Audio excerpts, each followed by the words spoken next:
Merger and acquisition involve change in management, organizational climate, workforce composition, and bring a sense of uncertainty and insecurity to the workplace.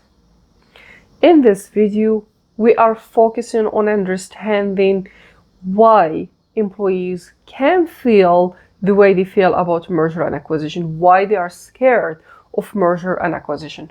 We are not talking about the history, the type, or the nitty-gritty of merger and acquisition.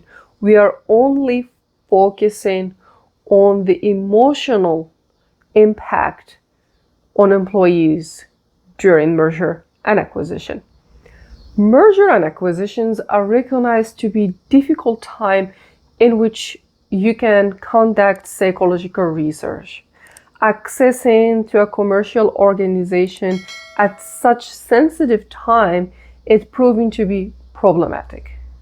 So most of research out there exploring the emotional impact of merger and acquisition on employees, it really uses either cross-sectional, observational interviews, or linguistic method.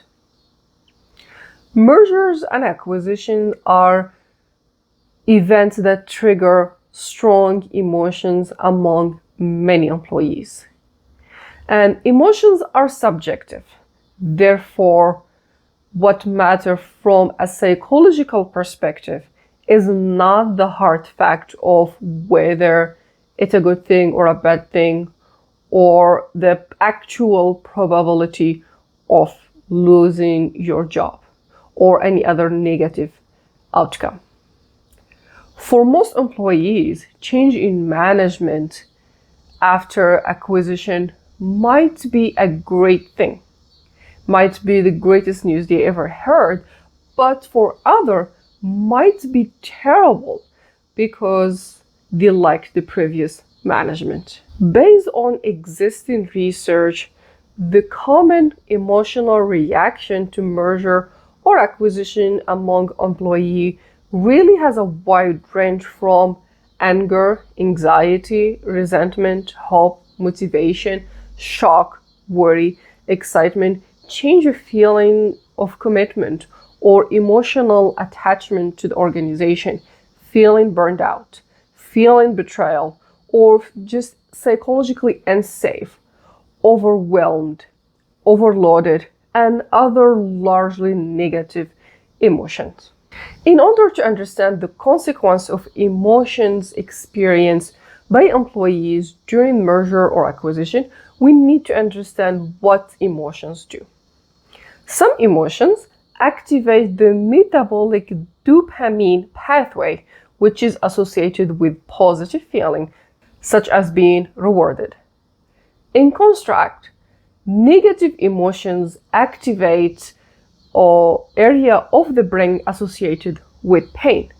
Therefore, it's not surprising that really common turnover is really common consequence of merger and acquisition.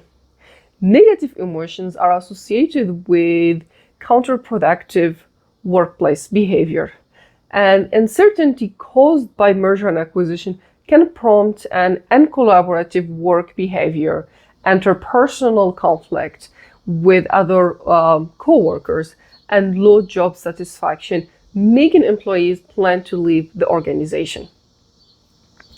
Other behaviors that come out from merger and acquisition can really elicit a mentality among employees of us versus them. This is because of the psychological subfield of group process and intergroup relationship tell us that social situation in which we put people into group elicit a sense of belonging, identity for people within one's group, but trigger hostility, discrimination toward people of outside of the group or the out-group people. So the questions that we ask, what makes employees support or resist merger and acquisitions? One of the challenges that organizations might have when they are embarking on a merger or acquisition is persuading their employees to support the idea. The factors that really shape employee support for a merger and acquisition are as follow. A CEO with a visionary leadership style, having trustworthy leaders in the organization, having a good fit between the two organizations, being the highest status or bigger organization, being directly involved in the transition process, and trusting the merger and acquisition process. On the other hand, employees can respond to merger and acquisition by resisting or engaging in a variety of action or thoughts that demonstrate their resistance, such as protesting or neglecting their duties. And we can summarize the factors that contributed to employee resisting merger and acquisition as follow. The two organizations are trying to integrate each other to a great extent. The two organizations have very different culture or reputation.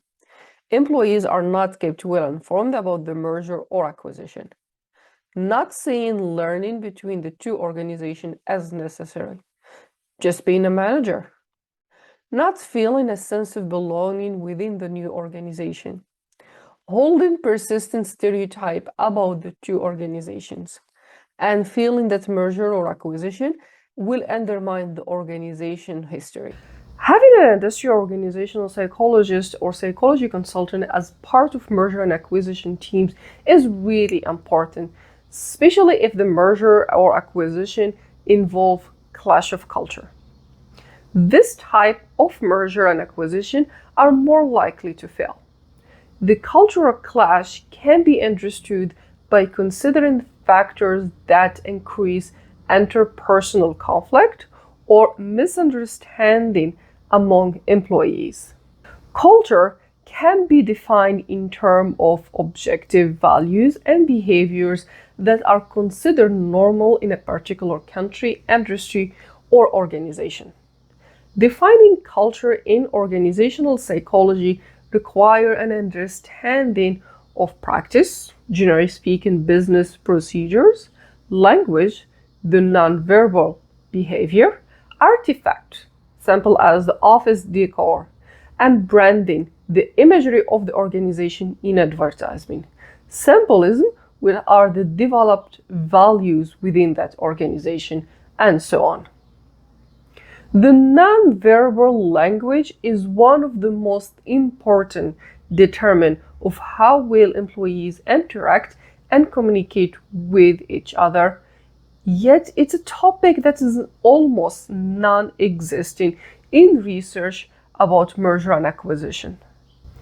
And this organizational psychologist can produce results that is rigorous, accurate, and defensible, in which will provide the organization with credible information, and especially when it comes to difficult inherent layoffs associated with merger and acquisition. It might not be preventable. Organizational psychologists specialize in a way to increase feeling of fairness and mitigate survival guilt syndrome.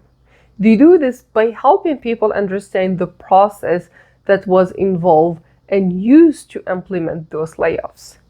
Leaders are not only fair, but also are perceived fair by employees. If you like the content, like, subscribe, and support the channel for more.